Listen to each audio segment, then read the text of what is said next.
नमस्कार। Elizabeth Barrett Browning की कविता how do I love दी मैं पहले ही अपलोड कर चुकी हूँ उसका एक्सप्लेनेशन। आज कुछ ऑब्जेक्टिव क्वेश्चंस देखते हैं। पहला क्वेश्चन है व्हेन वॉज एलिज़ाबेथ बॉर्न। तो एलिज़ाबेथ बेनेट ब्राउनिंग पूरा नाम उनका, वो कब पैदा हुई थी। तो जो ऑप्शंस हैं 1804, 1806, 1805, 1807, इनमें से 1806 सही ऑप्शन है। और ये दोनों चीज़ आप नोट कर लीजिए। मार्च 6 यानी 6 मार्च 1806 को उनका जन्म हुआ और उनकी डेट ऑफ डेथ भी आप नोट कर लीजिए 29 जून 1861। 29 जून 1861 को उनकी मृत्यु हुई। दोनों डेट्स नोट कर लीजिए। Next question, what is the name of her father, यानी उनके पिता का नाम क्या था। एलिज़ाबेथ बैरेट के पिता का नाम क्या था। तो Stephen Barrett, Addison Barrett, Edward Barrett या रॉबर्ट ब्राउनिंग। तो रॉबर्ट ब्राउनिंग तो उनके पति का नाम था और उनके पिता का नाम था एडवर्ड बैरेट। तो सही ऑप्शन सी है। फिर which is not her work mentioned below. तो ये जो वर्क्स मेंशन किए गए हैं, जो रचनाएं हैं, इनमें से उनका वर्क कौन सा नहीं है। The cry of the children, sonnets from the Portuguese, the lady of Shalott, poems before congress. तो आपने पहचान ही लिया होगा द लेडी ऑफ शैलॉट तो टेनिसन की बहुत ही फेमस पोइम है। तो हमारा जवाब सी होगा, ये उनकी कविता नहीं है, ये टेनिसन की है। What is the form of the sonnet how do I love thee. तो how do I love thee जो सोनेट आपने मेरे साथ पढ़ी, उसका फॉर्म क्या है आपको अच्छे से याद होगा। जो ऑप्शंस हैं Petrarchan sonnet, English sonnet, both, none of these. तो इंग्लिश सोनेट तो उसका पैटर्न था नहीं, और उसका जो पैटर्न था वो पेट्रार्चन सोनेट था जिसमें ऑक्टेव होता है, सेस्टेट होता है। तो हमारा जवाब होगा ए। फिर फिफ्थ क्वेश्चन देखते हैं, to whom the sonnet how do I love thee is addressed indirectly. तो ये जो सोनेट थी how do I love thee, ये किसको एड्रेस्ड है, किसको संबोधित है। Unknown lover, God, mister Browning, none of these. तो ये जो पोएम है मिस्टर ब्राउनिंग यानी मिस्टर रॉबर्ट ब्राउनिंग, जो आपके सिलेबस में ही हैं, उनकी पोएम माई लास्ट डचेस, तो वही हैं इनके पति, तो उन्हीं को एड्रेस्ड है। तो हमारा जवाब होगा सी।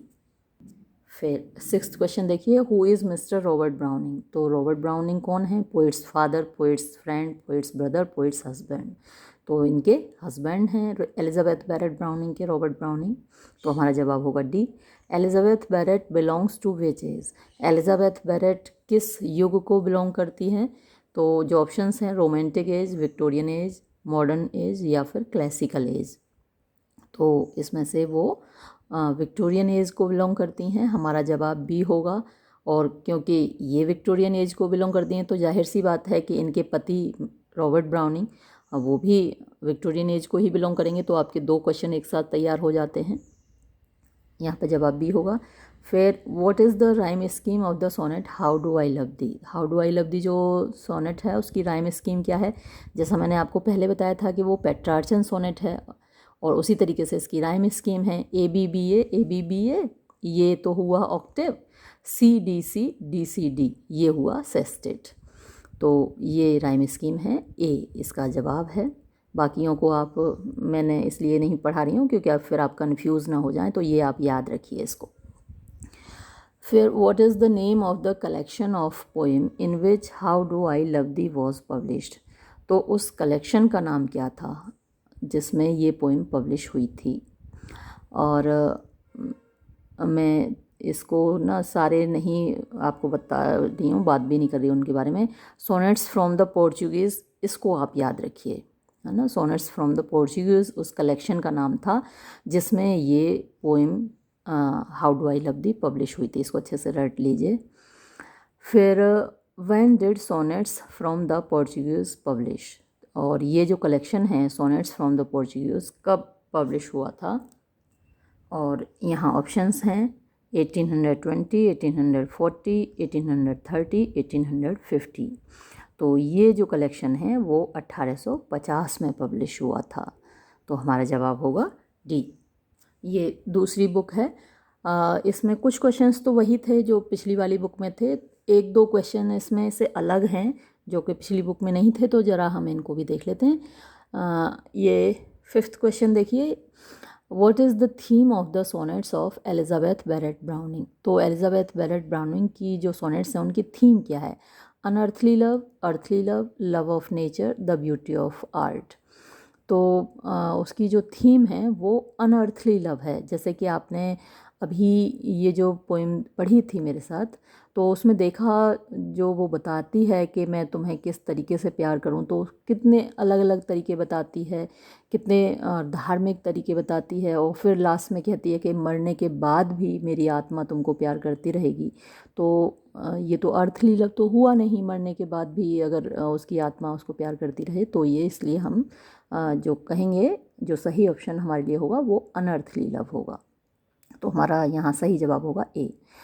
द हैवी पॉज, ये बहुत ही इम्पोर्टेंट क्वेश्चन है, ये मैं कई बार आपको बता चुकी हूँ, और जब मैंने सोनेट का डिटेल्ड वीडियो बनाया था वहाँ भी आपको अच्छे से समझाया था। और जहाँ जहाँ आता है, ये ज़िक्र आता है सोनेट का, तो मैं आपको ये ज़रूर बताती हूँ, टर्म याद कर लीजिए। सिज़्यूरा और वोल्टा की बात मैं ज़रूर करती हूँ। तो the heavy pause used at the end of the Octave, यानी जो एक पॉज होता है, बहुत बड़ा पॉज होता है, पॉज माने रुकना, थोड़ा ठहराव होता है, यूज्ड एट द एंड, जो कि अंत में प्रयोग किया जाता है, ऑफ द ऑक्टेव, ऑक्टेव के जहाँ 8 लाइन ख़त्म होती हैं सोनेट की, तो इज़ कॉल्ड, उसको क्या कहा जाता है? सेस्टेट, सिज़्यूरा, टर्सेट या फिर क्वाट्रेन। तो उस पॉज को सिज़्यूरा कहा जाता है, और वहाँ से एक टर्न ऑफ थॉट शुरू होता है जिसको वोल्टा कहा जाता है। दोनों चीज़ें अच्छे से नोट कर लीजिए, VOLTA, वोल्टा, उसका मतलब होता है टर्न ऑफ थॉट, और सिज़्यूरा ये होता है पॉज। फिर next question, what is the rhyme pattern of the sonnet how do I love thee. तो राइम पैटर्न तो हमने अभी डिस्कस किया था, ABBA, ABBA, CDC और DCD, तो ये ए जवाब है इसका। How many times is the line I love the repeated in the poem. अच्छा, इस पर तो मैंने भी ध्यान नहीं दिया था जब हम पोएम पढ़ रहे थे कि भाई कितनी बार आया आई लव दी, आई लव दी, मैं तुमको प्यार करती हूँ, मैं तुमको प्यार करती हूँ, ये कितनी बार आया ये हमने भी ध्यान नहीं दिया था। जब ये क्वेश्चन आया तब फिर मैंने वापस उसको काउंट किया, तो यहाँ जो ऑप्शंस दिए हुए हैं 4, 5, 7, 9, तो इसमें से 9 ऑप्शन सही है। आप लोग खुद भी देखिएगा, मैंने वापस पोइम को देखा और फिर मार्क किया और अंडरलाइन किया। जो लास्ट वाली लाइन है उसमें थोड़ा सा गैप दे के आ रहा है, लेकिन आई लव दी, आई लव दी 8 बार तो कंटिन्यूशन में आया है, और जो लास्ट लाइन है उसमें बीच में एक गैप है, लेकिन 9 बार हाँ यूज़ हुआ है उसमें आई लव दी। तो हमारा जो सही जवाब होगा वो डी होगा। फिर who wrote the sonnet how do I love thee, ये तो आपको पता ही है, इसमें तो कोई डिस्कस करने वाली बात है ही नहीं, एलिजाबेथ बैरेट ब्राउनिंग ने लिखी है ये सोनेट। तो इस वीडियो में इतना ही, ये वीडियो हम यहीं समाप्त करते हैं। अगले वीडियो में हम मैथ्यू आर्नोल्ड के बारे में बात करेंगे, और मैं कभी कभी 2 वीडियो एक साथ अपलोड कर देती हूँ, तो आप लोग क्या करते हैं, जो बाद में वीडियो अपलोड हुआ उसको आप देखते रहते हैं, और जो 1 मिनट पहले अपलोड हुआ उसको तो आपके शायद नोटिफिकेशन में नहीं दिखाता, क्या होता है। कल मैंने 2 वीडियो अपलोड किए थे, एक PV शैली पर और एक टेनिसन पर, तो एक वीडियो तो आप देख रहे हैं जो बाद में अपलोड हुआ, 1 मिनट का ही अंतर है, 1 मिनट का भी अंतर नहीं है, शायद 1 सेकंड का अंतर है। तो आप ध्यान दिया कीजिए, कभी कभी 2 वीडियो एक साथ अपलोड होते हैं। ठीक है, ये वीडियो मैं यहीं समाप्त करती हूँ, धन्यवाद।